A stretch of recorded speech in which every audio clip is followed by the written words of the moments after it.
ಮೊಲೆಯ ಹಾಲು, ತಾಯ ಮೊಲೆಯ ಹಾಲು. ಆ ಅಂಗಕ್ಕೆ ಒಂದು ಪಾವಿತ್ರ್ಯ ಇದೆ, ಒಂದು ಭಾವ ಇದೆ. ಅದೇ ಅಂಗದ ಹೆಸರು ಬೇರೊಂದು ಸಂದರ್ಭದಲ್ಲಿ ಹೇಳಿದ್ರೆ ಅದು ಅಸಭ್ಯವಾಗುತ್ತೆ.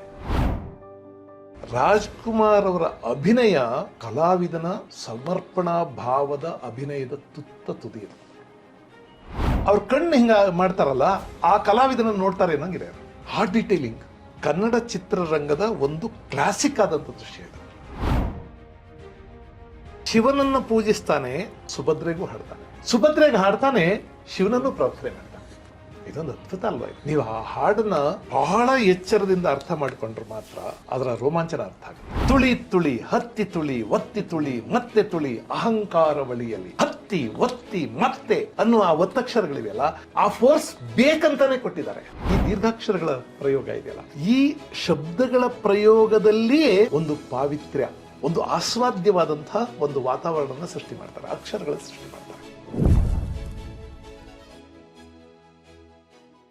ಮೊಲೆಯ ಹಾಲು, ತಾಯ ಮೊಲೆಯ ಹಾಲು ಅನ್ನುವಾಗ ಆ ಅಂಗ ಇದೆಯಲ್ಲ, ಆ ಅಂಗಕ್ಕೆ ಒಂದು ಪಾವಿತ್ರ್ಯ ಇದೆ, ಒಂದು ಭಾವ ಇದೆ. ಅದೇ ಅಂಗದ ಹೆಸರು ಬೇರೊಂದು ಸಂದರ್ಭದಲ್ಲಿ ಹೇಳಿದ್ರೆ ಅದು ಅಸಭ್ಯವಾಗುತ್ತೆ.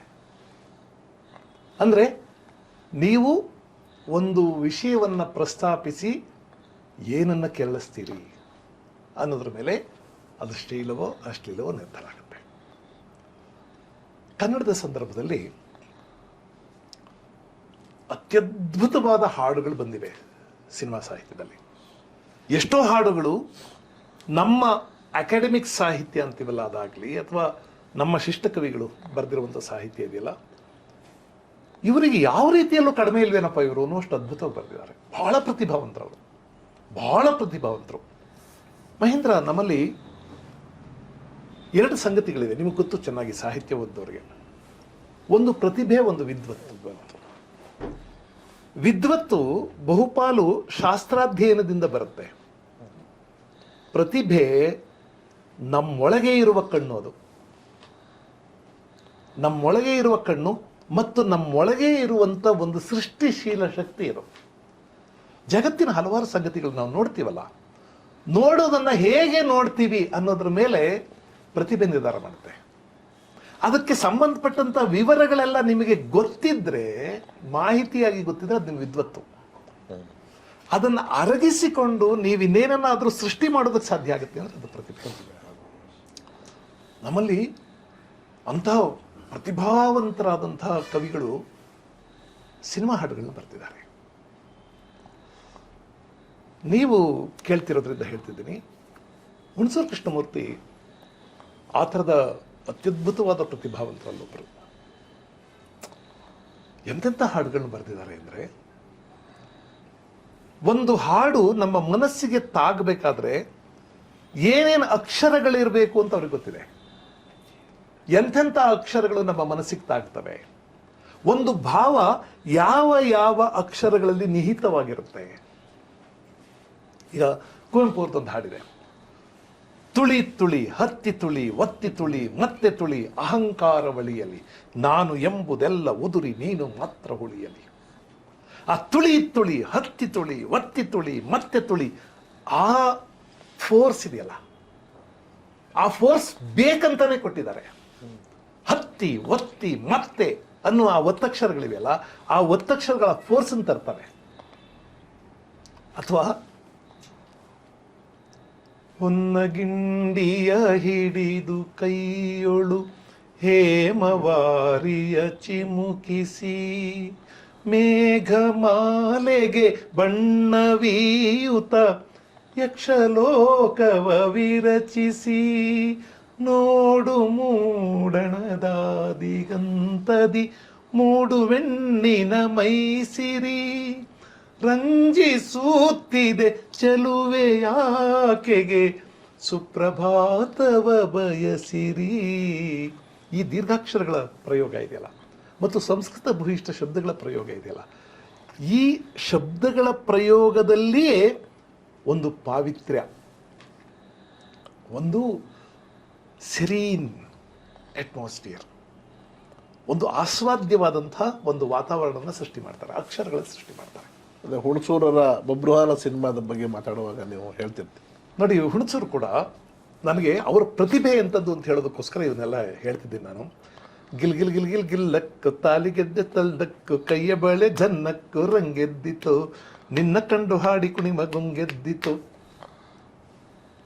ಒಂದು ಕುಣಿಯೋದಕ್ಕೆ ಬೇಕಾದ್ರೆ ಅಕ್ಷರಗಳನ್ನ ಹೆಂಗ್ ಬೆಳೆಸ್ಬೇಕು ಅಂತ ಗೊತ್ತು, ಅಥವಾ ಚಿಕ್ಕದಾಗಿ ಅನುಸ್ವಾರಯುಕ್ತ ಶಬ್ದಗಳಲ್ಲಿ ಬರೀತಾರೆ.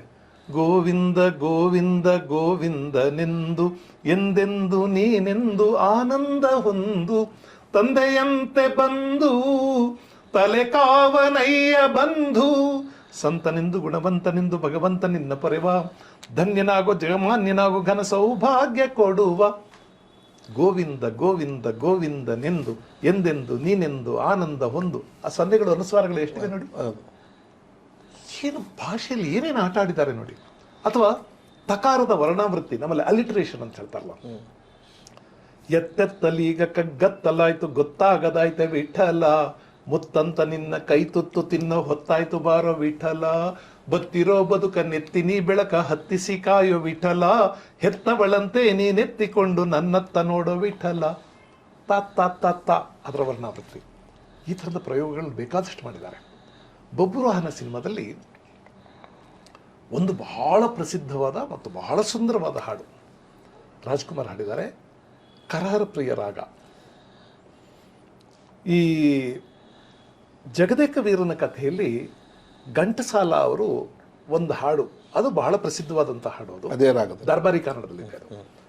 ಶಿವಶಂಕರಿ ಶಿವಾನಂದ ಲಹರಿ ಶಿವಶಂಕರಿ ಶಿವಾನಂದ ಲಹರಿ ಶಿವಶಂಕರಿ ಅಂತಂದು ಹಾಡಿದೆ.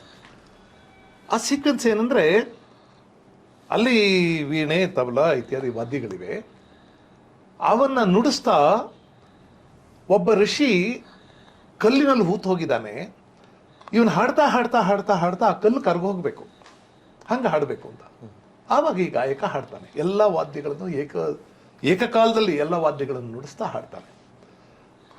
ಹುಣಸೂರವರ ರಾಜ್ಕುಮಾರ್ ಅವರ ಚಿತ್ತಭಿತ್ತಿಯಲ್ಲಿದ್ದದ್ದು ಇದು. ಬಬ್ರುವಾಹನದಲ್ಲಿ ಈ ಥರದೊಂದು ಹಾಡಿರಬೇಕು ಅಂತ.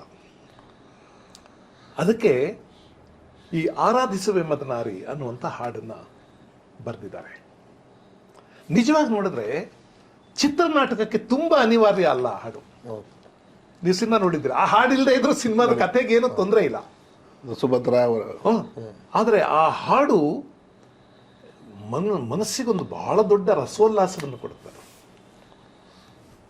ಆಮೇಲೆ ರಾಜ್ಕುಮಾರ್ ಅವರ ಅಭಿನಯ ಕಲಾವಿದನ ಸಮರ್ಪಣಾ ಭಾವದ ಅಭಿನಯದ ತುತ್ತ ತುದಿಯದು. ಆ ಡೀಟೇಲಿಂಗ್ ಇದೆಯಲ್ಲ. ಏಕಕಾಲದಲ್ಲಿ 5 ರಾಜ್ಕುಮಾರ್ ಹಾಡ್ತಾರೆ, 5 ವಾದ್ಯ, ಒಬ್ಬ ಗಾಯಕ, 4 ವಾದ್ಯಗಳು. ಅವರ ದೃಷ್ಟಿ ಕೂಡ, ಯಾಕಂದ್ರೆ 5 ಪಾತ್ರಗಳನ್ನ ಶೂಟ್ ಮಾಡುವಾಗ ಇವರೊಬ್ಬರೇ ಇರೋದು, ಆಯಾ ಪೊಸಿಷನ್ ಇರ್ತಾರೆ.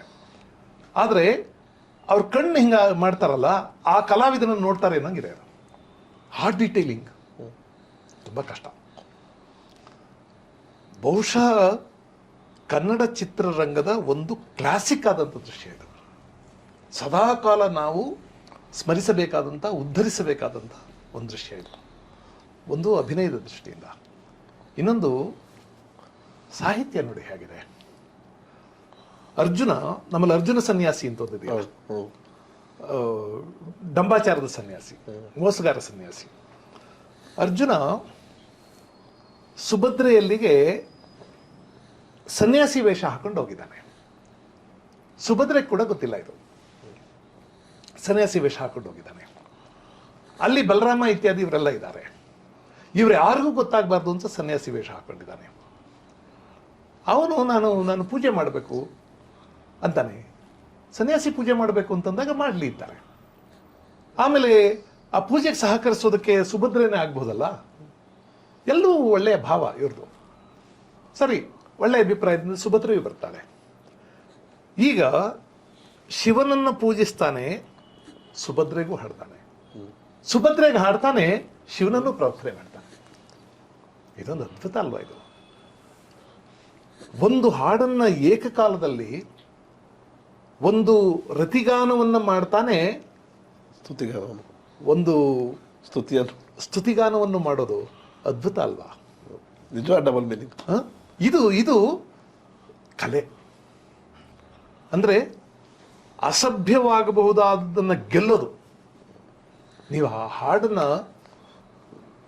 ಬಹಳ ಎಚ್ಚರದಿಂದ ಅರ್ಥ ಮಾಡಿಕೊಂಡ್ರೆ ಮಾತ್ರ ಅದರ ರೋಮಾಂಚನ ಅರ್ಥ ಆಗುತ್ತೆ.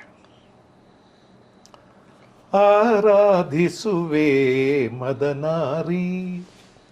ಈ ಆರಾಧಿಸು ಅಂದರೆ ಎರಡು ಅರ್ಥ ಇದೆ. ಪ್ರೇಯರ್, ಒಂದು ಭಗವಂತನನ್ನು ಆರಾಧಿಸುವುದು, ಇನ್ನೊಂದು ಪ್ರಿಯತಮೆಯನ್ನು ಆರಾಧಿಸುವುದು. ಈ ಪ್ರಿಯಕರ ಪ್ರಿಯತಮೆ ಇವರಿಬ್ಬರು ಪರಸ್ಪರ ಒಬ್ಬರನ್ನೊಬ್ಬರು ಆರಾಧಿಸ್ತಿರ್ತಾರೆ. ಭಕ್ತ ಭಗವಂತರ ನಡುವೆ ಇದೊಂದು ಆರಾಧನೆ ಇರುತ್ತೆ. ಆದ್ರಿಂದ ಆರಾಧಿಸುವೆ ಅಂದ್ರೆ ಆ ದೃಷ್ಟಿ ಸುಭದ್ರೆಯ ಕಡೆ ತಿರುಗಿದ್ರೆ ಆರಾಧಿಸುವೆ ಮದನಾರಿ, ಮದಿಸಿದ ನಾರಿ ಅಂತ. ಆ ದೃಷ್ಟಿಯನ್ನ ಮತ್ತೆ ರಾಜ್ಕುಮಾರ್ ಮುಖಭಾವದಲ್ಲಾಗೋ ವ್ಯತ್ಯಾಸ ನೋಡಬೇಕು. ಆ ತುಂಟತನ ಮತ್ತೆ ಗಾಂಭೀರ್ಯಕ್ಕೆ ತಿರುಕೊಳ್ಳುತ್ತೆ. ಆರಾಧಿಸುವೆ ಮದನಾರಿ ಅಂತ. ಇದು ನಿಜವಾದ ಭಕ್ತನ ಆರಾಧನೆ. ಮದನಾರಿ ಅಂದ್ರೆ ಮದನ ಅರಿ, ಮನ್ಮಥನ ಶತ್ರು ಶಿವ. ಮದನಾರಿ, ಮದ ನಾರಿ, ಇಲ್ಲಿ ಮದನ ಅರಿ. ಅರಿ ಅಂದ್ರೆ ಶತ್ರು. ಶತ್ರು, ಮನ್ಮಥನ ಶತ್ರು ಶಿವ. ನೀವು ನಮ್ಮ ಆಸಕ್ತರು ವೀಕ್ಷಕರು ಮತ್ತೆ ಆ ಭಾಗವನ್ನು ನಮ್ಮ ವಿಡಿಯೋದಲ್ಲಿ ಸಿಗುತ್ತೆ, ನೋಡಬೇಕು. ನೋಡಿ, ಅದಿಷ್ಟು ಗೊತ್ತಾದ್ರೆ ಹಾಡು ಅರ್ಥ ಆಗುತ್ತೆ. ಹಾಡು ಅವರು ರಾಜ್ಕುಮಾರ್ ಏಕಕಾಲದಲ್ಲಿ ಭಕ್ತಿ ಭಾವವನ್ನು ರತಿಭಾವವನ್ನು ಪ್ರಕಟಿಸ್ತಾರೆ. ಒಂದ್ಸಲ ಹಾಡುವಾಗ ಆರಾಧಿಸುವೆ ಮದನಾರಿ, ಆರಾಧಿಸುವೆ ಮದನಾರಿ ಅಂತ. ಆದರಿಸು ನೀ ದಯೆ ತೋರಿ.